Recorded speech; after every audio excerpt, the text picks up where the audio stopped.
क्या भ्रम है। पहलवान जमीन में चला जाए तो ये मत जानना कि हार गया है। वो जमीन के दांव ऐसे जानता है कि तुम्हें ऊपर से नीचे पटक देगा। ये बहुत जोर का पहलवान है। मोह, अज्ञान, काम, क्रोध, लोभ, अहंकार, ये छोटे मोटे देहाभिमान नष्ट हो गया, साक्षी भाव में स्थित हो गए तो बकाया क्या रह गया? ब्रह्मबोध हो गया। अभी बिल्कुल बिल्कुल नहीं, बिल्कुल ऐसा मत मान लेना पहलवान नीचे है। आप लोग अभी अखाड़े पे नहीं उतरे हो, घर में दंड बैठक मार करके बन गए हो ज्ञानी। अभी अखाड़े पे नहीं उतरे हो, अखाड़े पे उतरोगे तो दाव पेचों में बहुत बलवान है। बड़े बड़े योगींद्रों मुनींद्रों के मन में क्षोभ पैदा कर दिया। अपने लोग तो बहुत साधारण जीव हैं, इसलिए बहुत सावधानी से हम आपकी प्रशंसा करते हैं कि आप कलिकाल में देह भाव रहित होने की चेष्टा कर रहे हैं, साक्षी भाव में स्थित होने की चेष्टा कर रहे हैं। पर हो गया है ऐसा किसको अनुभव हुआ भैया? ये अनुभव किसको हुआ? बोध मतलब जो व्यवहारिक धरातल पे अभी नहीं हुआ, लेकिन ऐसा लगता है कि साक्षी में हूं केवल सैद्धांतिक रूप से। अब सही चल रहे हो, अब सही चल रहे हो। पहले जो बोला ना उसी का हमने ऑपरेशन किया, अब सही बोल रहे हो। हमें प्रयास ऐसा ही कर जी। अब तक तो इतना बोध तो हो गया है कि मैं ये देह नहीं हूं और ना करता हूं, वस्तुतः मैं साक्षी मात्र हूं। महाराज जी देखो, इसी बात में हम फिर भी कहते हैं कि अगर देह को थोड़ी भी पीड़ा होगी, भूख प्यास आदि जो प्राण के धर्म है, जो इंद्रियों के धर्म है, ये विचलित ना कर दे, हमें ऐसा प्रयास रखना है। ये बात जब हमें समझ में आ गई है कि मैं देह नहीं हूं, तो विकार किसके हैं? देह के हैं। जितने भी वेग हैं वो किसके हैं? सब इंद्रिय प्राण मन इन्हीं के हैं। और आप इनके साक्षी हो तो आप निर्विकार हो। आप निर्विकार हो तो आप हर समय आनंद में, द्वंद्व में ना आना चाहिए। न हर्ष में, न शोक में, न सुख में, न दुख में, न मान में, न अपमान में, न लाभ में, न हानि में, न जन्म में, न मृत्यु में। तब माना जाएगा कि आप देहातीत भाव को प्राप्त हो चुके हैं, देह भाव रहित हो चुके हैं। अभी ऐसा भ्रम मत करना। देह भाव रहित होने का प्रयास कर रहे हैं, ऐसी भावना करना। ठीक है जी। परमात्मा रूपी जो चेतन तत्व मुझ में है वे सभी प्राणियों में है। मूलतः हम सब एक ही तत्व हैं, रूप अलग अलग हैं। महाराज जी, सैद्धांतिक रूप से समझ में आने वाली ये बात व्यवहारिक धरातल पर उतर नहीं पाती। हम व्यक्ति के कारण तत्व को जानने के बजाय उसके आचरण में मूल्यांकन करने। चूंकि हमारी बहिर्मुख दृष्टि है ना, जब तक हम क्रियामय दृष्टि रखेंगे तब तक कारण तत्व पर दृष्टि नहीं टिक पाएगी। और जब कारण तत्व पर दृष्टि रखेंगे तो क्रियाओं का महत्व नहीं होगा। जैसे क्रियाएं बिलग बिलग हैं। बिजली कारण तत्व है, हीटर, फ्रिज, कूलर, मशीनें, ये सब संचलित हैं, उनकी क्रियाएं अलग अलग हैं। क्रियाएं देखकर हम बिजली का निश्चय नहीं कर सकते। जैसे एक क्रिया है कि फ्रिज में एकदम ठंडा कर दिया और हीटर में एकदम गर्म कर दिया, तो बिजली कैसी? एक कहेगा गर्म, एक कहेगा ठंडा, एक कहेगा नहीं हवा देती है, एक कहेगा गड़ासा चलाती है, एक कहेगा जीवन है, एक कहेगा मृत्यु है। बिजली कैसी? इन सब क्रियाओं से परे वो है। ये क्रियाएं करणों की हैं। जैसा करण हुआ वैसे ही बिजली भासने लगती है। करण हुआ हीटर तो कारण बिजली भासने लगी गर्म। करण हुआ फ्रिज तो बिजली भासने लगी शीतल। क्या बिजली न शीतल है न गर्म है, वो कारण है, वो करण नहीं है। ऐसे ही कोई दुष्टता का स्वभाव करता है, कोई साधुता का स्वभाव करता है, यह है करण। लेकिन उनका जो कारण है वो एक ही है। ये क्रूरा अपि पापिनो न च सताम संभाष्य दृश्याचे सर्वान वस्तुतया निरीक्ष परम स्वाराध्य बुद्धिर्मम। जो क्रूर हैं, जो पापी हैं, जो दुष्ट हैं, वो भी मेरे साक्षात प्रभु हैं। ये मेरी दृढ़ मति है। क्योंकि ये क्रियाएं ऐसी है, लेकिन इनका कारण प्रभु तो एक ही है ना। ये जिसको बोध हो जाता है, अभी ज्ञान हुआ है, अभी केवल जानकारी हुई है, जब बोध हो जाएगा तो फिर ये क्रियाएं नहीं दिखाई देंगी, तत्व दिखाई देगा। अभी हमें तत्व नहीं दिखाई देता, क्रियाएं दिखाई देती। इसलिए गुरु प्रसाद से साधना में संलग्न रहो, धीरे धीरे आगे उन्नति हो जाएगी। शिवांश पांडे जी, राधे राधे महाराज जी। महाराज जी, आपके श्रीमुख से कई बार सुना है कि अपने गुरुदेव में भगवान की भावना बन जाए तो बड़ी ही सहजता से भगवत प्राप्ति हो जाती है। महाराज जी, इस भावना को साधक कैसे पुष्ट करे? देखो, इससे में तो मानना होता है। जैसे हम शालिग्राम भगवान गंडकी नदी से जब आते हैं तो पाषाण रूप ही होते हैं, लेकिन हम मान लेते हैं कि मेरे भगवान हैं, तो उन्हीं से हमारा मोक्ष भी हो जाता है, कल्याण भी हो जाता है। उनको स्नान कराना, उनका चरणामृत लेना, उनकी आरती उतारना, उनको भोग लगाना। हमारी मान्यता जब इतनी हो गई कि मेरे भगवान, तो धीरे धीरे हमको वो प्रेरणा करने लगते कि आज तो हमको पानी पिलाना भूल गए, आज तो हमको रजाई उड़ाना भूल गए, आज तो हमको अमुक। तो वो भगवान आपका भाव स्वीकार करके उस मूर्ति से भगवान अनुभव कराने लगे कि मैं हूं। भावना, तो जब हम गुरुदेव में भावना करना बड़ा कठिन है भगवान की, कि मेरे भगवान है। गुरुदेव के अनुकूल चलना, गुरुदेव जैसे कहें वैसे चलना, गुरुदेव जैसे चाहे वैसे हो जाना, ये तो बहुत बड़े भाग्यशाली की बात है। क्योंकि अपनी चाह मिटा देना, अपने मन की बात मिटा देना, अपना अहम गुरुदेव के चरणों में समर्पित कर देना, गुरुदेव के हाथ के खिलौने बन जाना, ये बड़े सौभाग्य की बात है। कोई बिरला होगा जो ऐसा होगा, नहीं तो क्यों म्यों ये लगा रहता है। कहने को सब होता है, गुरुदेव सब कुछ आपका है, लेकिन क्यों म्यों, जिसके जीवन में क्यों नहीं है, अगर नहीं है, मगर नहीं है, पर नहीं है। गुरुदेव परमात्मा तो है, पर अगर गुरुदेव परमात्मा है तो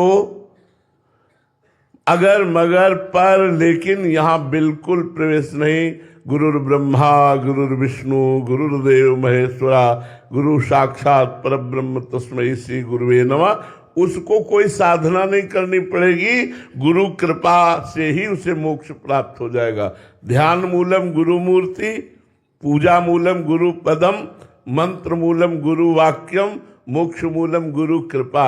जो अपने गुरुदेव के रूप का, कितना बढ़िया भगवत प्राप्ति का साधन है।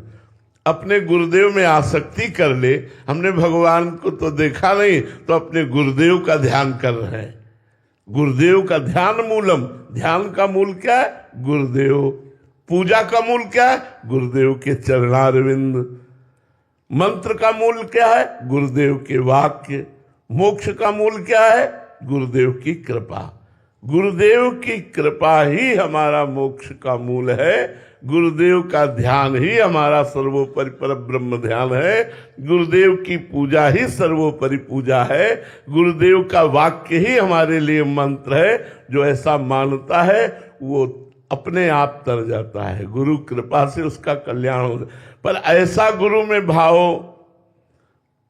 होगा, पर बहुत कम लोगों में होगा, बहुत कम में होगा।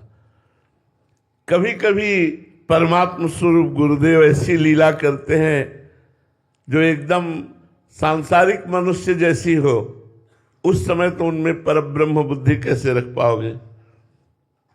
एकदम लौकिक लीला करते हैं, एकदम लौकिक लीला। एक संत भगवान के पास हम गए, परम बाल ब्रह्मचारी, 95 वर्ष की अवस्था, भगवत लीन स्थिति, और अपने शिष्य से ट्रांजिस्टर चालू करवा के फिल्मी गाना यहाँ रखवाते। ऐसे ट्रांजिस्टर उठा के भी रखने की हिम्मत नहीं थी। तो जब हम उनके दर्शन करने गए, 2-4 लोग साथ, तो जो साथ थे पहले उनसे कहा कि दोष दृष्टि मत करना, बड़े लीला विहारी है, चुपचाप केवल इनको भगवान मानकर प्रणाम करना, इनकी बाहरी चेष्टाएं मत देखना। तो बाहरी कुछ ऐसी लौकिक चेष्टाएं होती हैं जिनसे हमको ये लगता है कि परब्रह्म परमात्मा कैसे हो सकते हैं, ये कैसे हो सकते हैं। परब्रह्म परमात्मा तो निर्विकार चिदानंदमय, कोई विकार नहीं, कोई चाह नहीं, इनमें तो एक छोटी सी वस्तु की चाह है। जब हम गुरु में क्यों म्यों लेकिन अगर प्रश्न मगर ये सब हटा दें और केवल मेरे परब्रह्म परमात्मा है उनके आदेश पर हम चले तो हमारी बात बन जाए। समर्पण करने की बात तो सब करते हैं, लेकिन समर्पण कोई बिरला ही कर पाता है। अर्जुन जी जब अभिमन्यु जी वीर गति को प्राप्त हुए तो बहुत रुदन कर रहे थे। भगवान ने समझाया कि मेरा भी तो भांजा है, बहुत समझाया कि अभिमन्यु मेरा भी भांजा है, देखो मैं विकल नहीं हो रहा हूं, वो वीर गति को प्राप्त हुआ, तुम विकल क्यों हो रहे हो। फिर भगवान ने कहा अर्जुन तुम तो कहते थे हम सब कुछ समर्पण किए हुए हैं, तो मेरी वस्तु मेरे पास चली गई तो तुम्हें रोना क्या। चलो मैं तुम्हें दिखाता हूं मेरे समर्पणकारी भक्त कैसे होते हैं। और मोरक ध्वज के पास ले गए, माया से सिंह बनाया और आप एक साधु वेश में गए, भगवान के वेश में नहीं। मोरक ध्वज से कहा मेरा सिंह भूखा है। तो सिंह कोई हलवा पूरी घास तो खाएगा नहीं, सिंह तो मांसाहारी है। तो उनका भगवान हम लोग तो वैष्णव हैं, आप आज्ञा करें तो कसाई वाड़े से जाएं और मांस खरीद कर सिंह के लिए लाएं। बोले इसकी आवश्यकता नहीं है, आपका पुत्र है ना, उसी को काट के खवा दीजिए।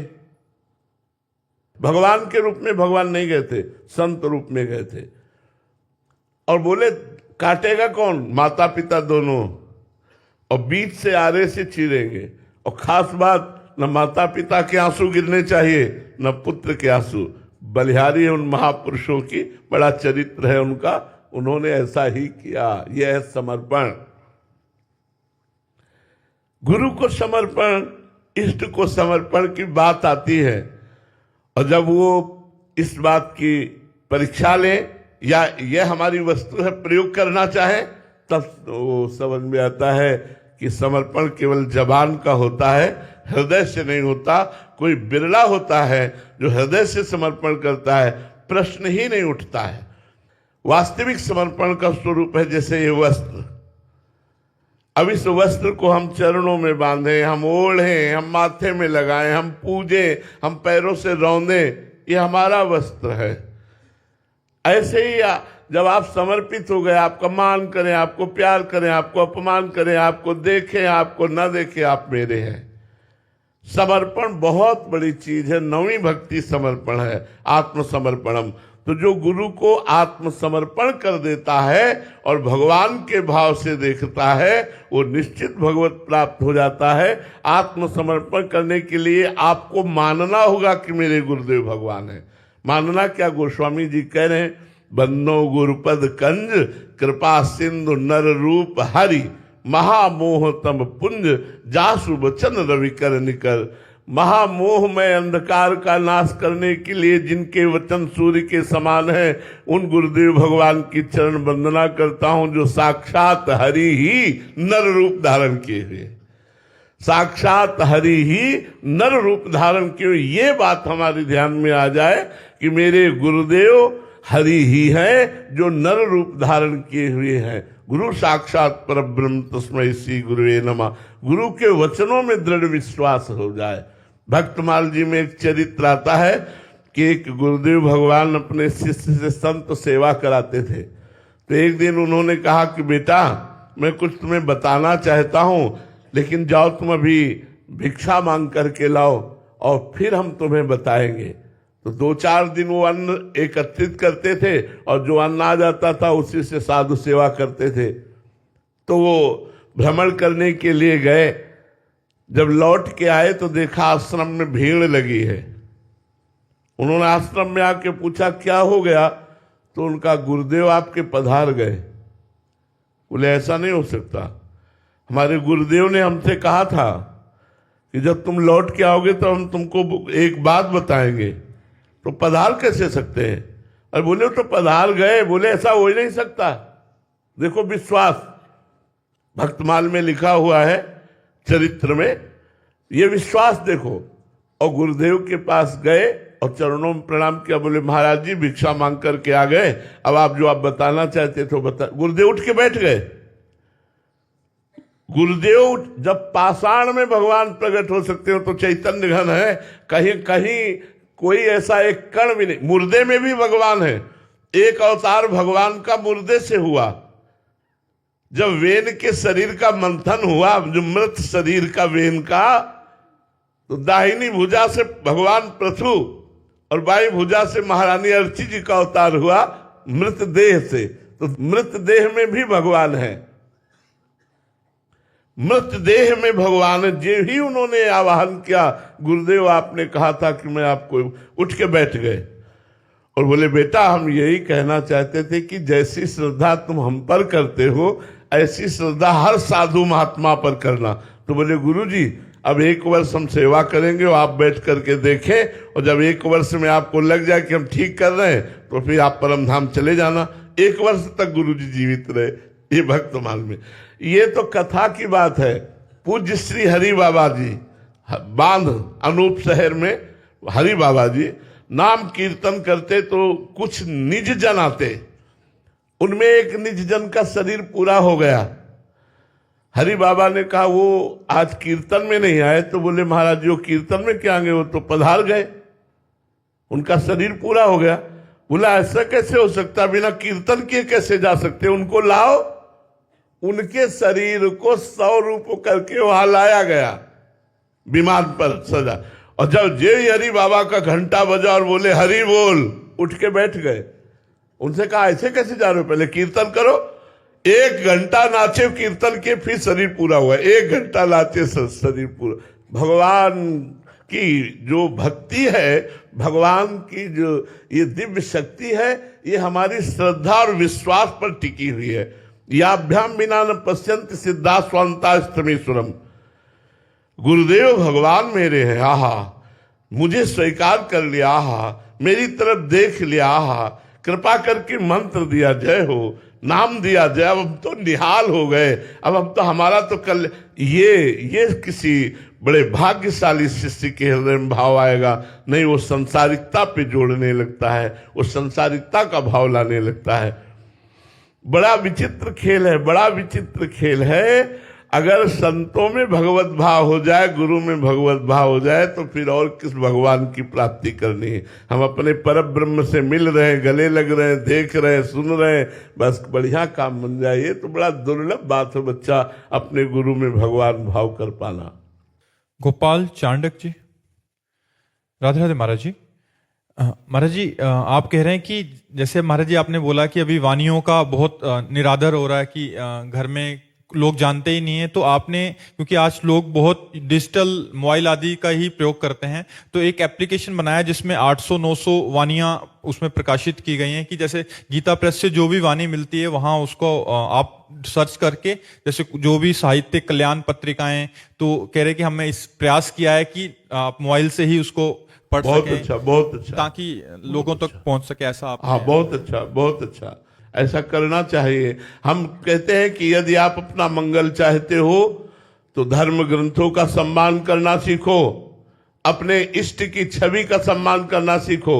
जय आप देखो किसी पीपल के नीचे कितने लक्ष्मी गणेश जी मिलेंगे, कितने भगवान के विग्रह, ऐसे ही गली चलते कैसे तुम पूजा करते हो। एक दिन सिंहासन में बैठाला, दूसरे दिन पेड़ के नीचे रख दिए, तीसरे दिन नदी के किनारे फेंक दिए। तुम क्या मूर्ति पूजा करते हो, क्या उनको भगवान मानते हो। एक छवि को टांग करके भगवान मांगा, दूसरे दिन उतार करके रख दिया, ऐसे क्या भगवान मानते हो। अगर भगवान मानते हो तो प्राणपन से उनकी आराधना करो, तो वहां भगवान प्रकाशित हो जाएंगे।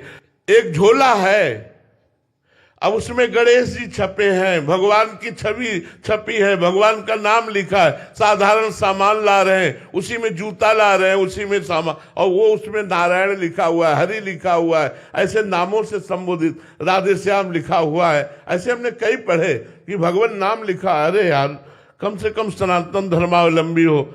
महत अपराध होता है, ऐसी कंपनी वालों की बुद्धि भ्रष्ट हो जाती है और नरकगामी होते हैं। इसलिए बहुत होश में। अपनी व्यापार की बिक्री के लिए भगवान की छवियों को मत छापिए, भगवान के नाम का सहयोग मत लीजिए। अंदर नाम जप कीजिए, बाहर व्यापार अपना जो सामग्री उसको यथोचित रूप से प्रकाशित कीजिए, लेकिन भगवान के सहारे नहीं कि उसमें भगवान का नाम छाप दिया। आप नाम छाप दिए उसका सम्मान होगा, आपने रूप छाप दिया उसका सम्मान होगा, लेकिन लोगों की बुद्धि केवल रुपए तक है, धर्म तक जा ही नहीं रही है कि ऐसे कैसे छाप दिया गया। महाराज जी ऐसा वो बोलते हैं कि इससे मंगल होगा, क्योंकि कोई भी कार्य करने से पहले भगवान का नाम लिख दिया है। तो भगवान का नाम स्मरण करने से मंगल होता है, यश स्मरण मात्रेण, लेकिन नाम लिख दिया है, और नाम लिख करके वो पैरों के नीचे पड़े, वो कबाड़ में पड़े, वो गंदगी में फेंक दिया जाए झोला, वो ऐसे उसी में पादुका जी लाई ला ऐसे झोला रखा। कई बार हमने देखा है कि झोला एक बैग रखी हुई, उसमें नाम लिखा हुआ है राधे श्याम, वो कपड़े वाली जिसे ऐसे, और वहीं पादुका उतरी वहीं झोला रखा है। देखो वो नाम है जो सिंहासन में रखकर हम आरती करते हैं, उसी नाम का होश में ऐसी वस्तुओं का प्रयोग नहीं करना चाहिए। अगर प्रयोग करो तो इसे उच्च आसन पर रखो, क्योंकि इसमें भगवान का नाम लिखा हुआ। हम महत्व तो नहीं कर रहे, इसीलिए नाम जप नहीं चल पा रहा, इसीलिए हमारी भक्ति नहीं बढ़ पा रही, इसीलिए हम भगवान की केवल आरती करते कुछ अनुभव नहीं हो पा रहा है। कई ऐसी छवियां देखी जो गली में पड़ी मिली, यमुना किनारे देखो कई ऐसे आपको मूर्तियां और छवियां पड़ी मिलेगी।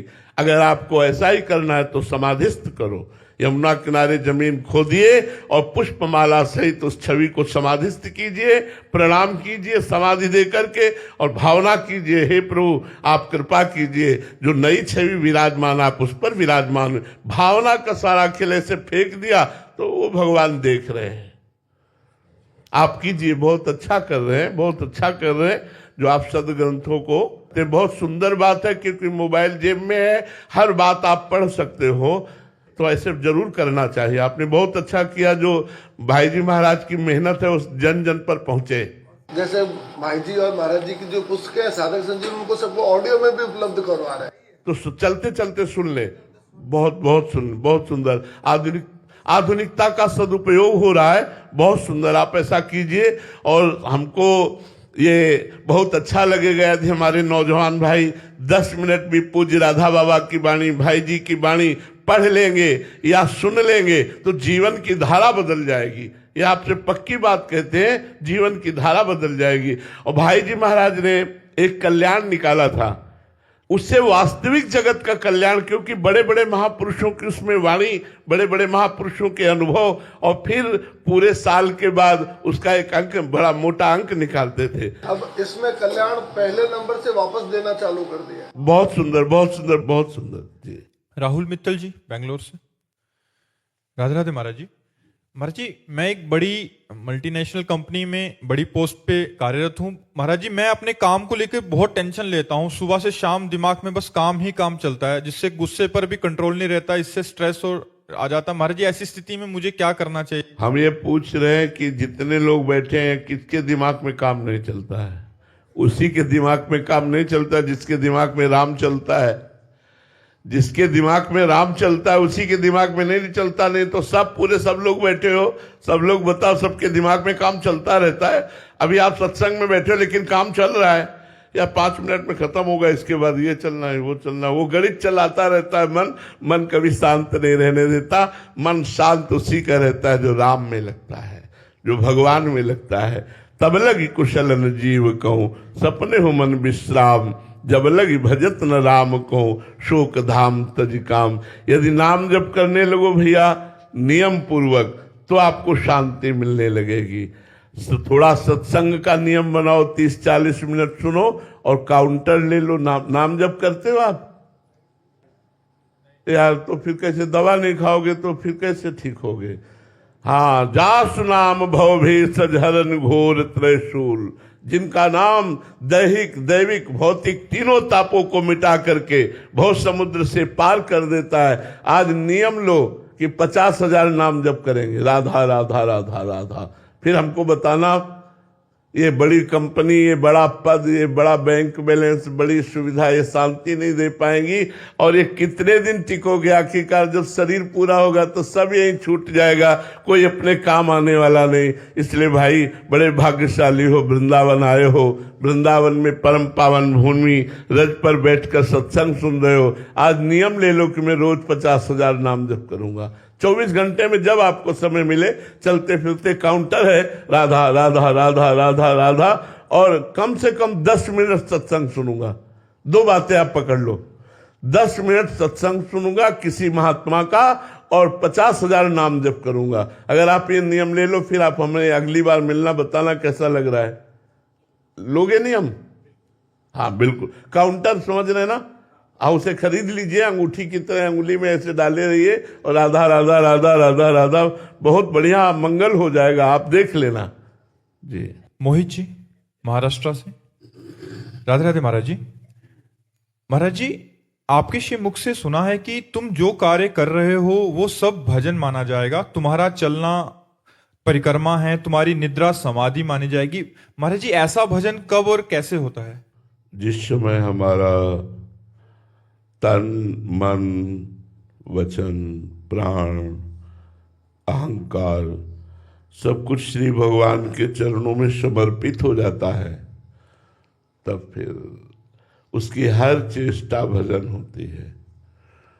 जब अपनापन न शरीर में रह जाता है, न किसी व्यक्ति में रह जाता है, न किसी वस्तु में रह जाता है, केवल परमात्मा में, प्रभु में रह जाता है, तो उसका चलना परिक्रमा है, उसका बोलना स्तुति है, उसका भोजन पाना हवन है, यज्ञ है, और उसका शयन करना निद्रा समाधि स्थिति, वो निद्रा समाधि स्थिति।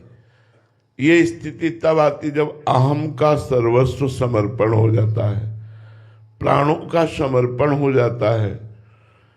एक क्षण के लिए भी भगवत विस्मरण नहीं होता, हर समय भगवान की मधुर मधुर स्मृति हो रही है, तो उसकी सारी चेष्टाएं भगवत में हो जाती हैं।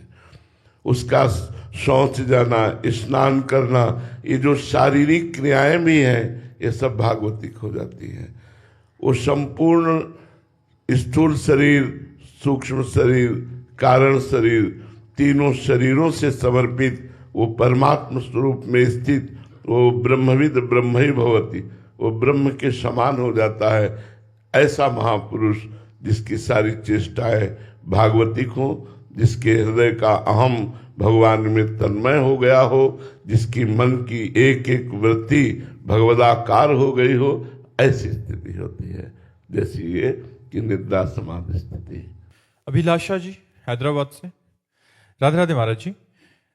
महाराज जी, भगवत गीता के 18वें अध्याय में कहा गया है कि जो सच्चे भाव से गीता जी का प्रचार प्रसार करेगा, गीता जी की कही बात पर चलकर औरों को भी गीता को ज्ञान प्रदर्शित करेगा, तो ऐसे में उनको प्रभु की प्राप्ति का संयोग बैठेगा। फिर महाराज जी, एक में कहा गया कि ये बहुत गुप्त विषय है, इसे अतपस्वी। तो महाराज जी, दोनों भाव कैसे? इस बात को समझना है, जो तपस्वी नहीं है, जो श्रद्धालु नहीं है, जो भक्त नहीं है, जो आस्तिक नहीं है, भगवान ने मना किया है ऐसे को उपदेश नहीं। तो हम कैसे पहचाने कि कौन भक्त है कौन अभक्त है? हमारी बुद्धि तो वैसे शास्त्रीय बात जो है कि जब कोई हमसे पूछे तब हम प्रश्न का उत्तर दें, या कोई हमारा प्रियजन हो, जब हम देख लें कि हमारी बात पे श्रद्धा करता है, तब हमें उपदेश करना चाहिए। एक घर में पूज्य श्री जयदयाल गोयनका जी, पूज्य राधा बाबा, कई महापुरुष गीता जी का उपदेश देने के लिए गए। तो जब संत गए तो आदर किया, बैठाला। उन्होंने कहा हम गीता के विषय में बोलना चाहते। बोले तो मरने के बाद सुनाई जाती है, हमारे यहाँ मत सुनाना, हमारे यहाँ कोई मरा नहीं है, ये तो मरने के बाद सुनाई जाती। और जयदयाल जी ने बहुत समझाने की कोशिश की, उन्होंने गीता जी नहीं सुनी। एक अभी आए थे, प्रश्न आया था कि हमारे उधर ऐसी मान्यता है कि तुलसी माला वो विधवा डालती है। हाँ, ये देखो संसार की गलत गलत धारणाएं है ना। तो हमें लगता है कि जो श्रद्धालु हो, आस्तिक हो, आपका श्रद्धा करता हो, आपकी बात पर श्रद्धा करता हो और सुनना चाहता हो। ना सुनने वाले को नहीं सुनाना चाहिए, जो सुनना नहीं चाहता उसे नहीं सुनाना चाहिए। सुनना चाहता हो ऐसों को भगवत उपदेश करना चाहिए, ऐसों को नाम का उपदेश करना चाहिए, ऐसों को गीता जी का उपदेश कर। अश्रद्धालु को सुनाने से कोई फर्क नहीं पड़ेगा, आपका उपहास ही होगा, कोई उससे लाभ नहीं मिलेगा। तो जो श्रद्धालु हो, देखो भगवान ने स्वयं गीता जी